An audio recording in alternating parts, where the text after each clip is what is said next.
면접관 여러분 안녕하십니까? 채용전문법인 잔매치 대표이사 김성욱입니다. 오늘은 제6화 면접평가에 대해서 말씀드리도록 하겠습니다.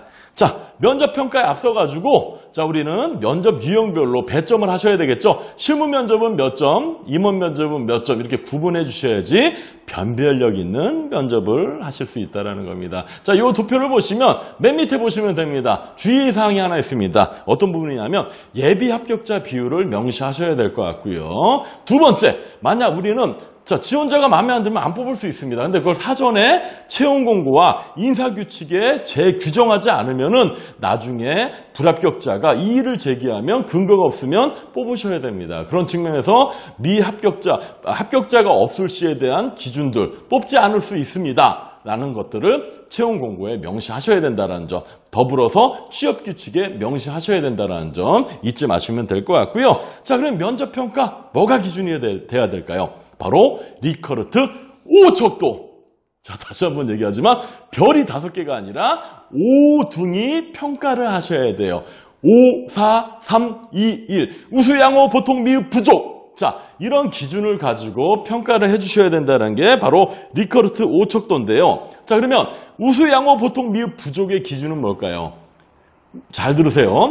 우리 기업이 요구하는 역량의 우수, 양호, 보통, 미흡, 부족을 점수화한다라는 겁니다. 이 점 잊지 마시고 요구 역량에 맞는 경험을 이야기하는지에 대해서 5등이 평가를 해주시면 된다라는 겁니다. 자, 만약 지원자가 그러한 경험이 없습니다. 그러면 땡이 아니라 이유가 뭔가요? 라고 이유를 듣고 0점이나 1점을 주시면 된다라는 거로 평가를 하시면 되고요. 리커르트 5척도 우수, 양호, 보통, 미흡, 부족 이것들에 대해서 머릿속에 항상 되뇌시면 될 것 같습니다. 자, 지금 보시는 것들은 면접 평가표입니다. 일반적으로 이렇게 5등급으로 나눠주는데요. 자, A등급 안에 20, 19, 18이 있겠죠. 그럼 뭘까요?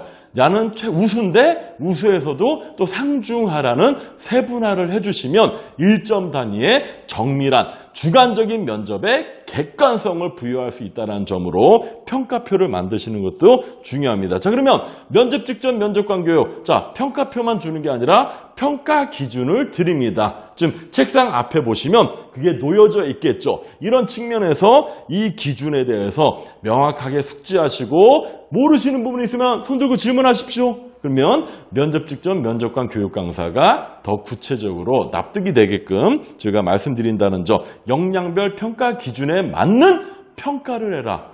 역량의 정의를 숙지해서 두 번째 역량에 맞는 질문을 하고 역량 평가에 맞는 평가를 해라. 한 세트입니다. 자, 그러면 평가 한 방에 하는 게 아니죠. 리커르트 5척도처럼 자기소개했을 때 요거는 5점.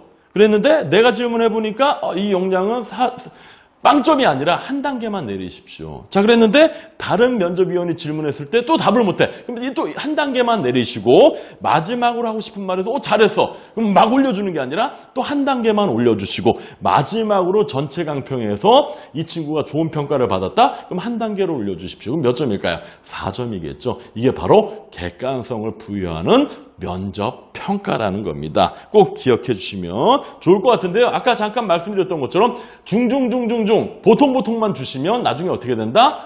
변별력을 잃어버리는 하나만한 면접이 된다는 점 측면에서는 A, B, C, D, E 중에서 A도 상중하로 세분화시키시면 마이크로의 변별력을 줄 수 있다는 겁니다. 꼭 기억하시고 면접.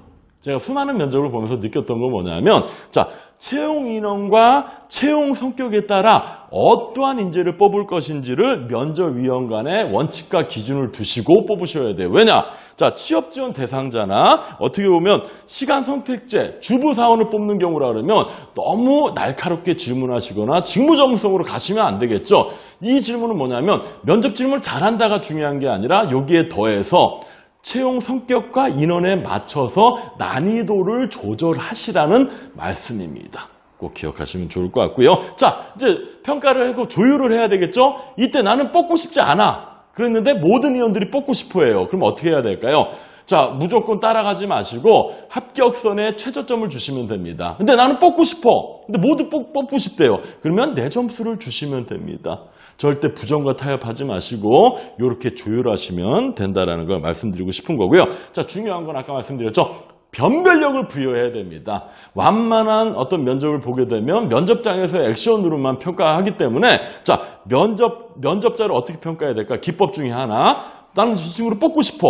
그러면 후반부에는 안 뽑고 싶다라는 지원자로 생각하고 질문을 날려보십시오. 그러면 정확하게 반면교사로 보입니다. 자, 장점만 묻지 마시고 단점, 실패한 사례를 물어보십시오. 어떤 지원자한테? 자기중심적인 지원자한테는 단점과 실패한 사례를 물어보시면 흔들립니다. 자, 즉 이 얘기는 뭘까요?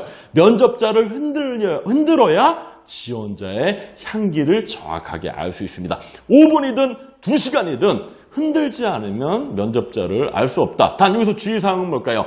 인격 모독을 하시라는 게 아니라 면접 웃으면서 면접자가 흔들릴 수 있는 약점 질문을 인격 모독이 아닌 선에서 하시라는 겁니다. 그런 측면으로 기억하시면 될 것 같아요. 자, 지금까지 우리 6화 면접 평가에 대해서 말씀드렸는데요. 다음 시간은 마지막 아주 중요하죠. 면접관 이렇게 질문하면 게시판에 글 올라온다. 주의사항에 대해서 말씀드릴 거니까 마지막까지 잘 들어주시면 될 것 같습니다. 자, 요구 역량과 보유 역량의 잔매치!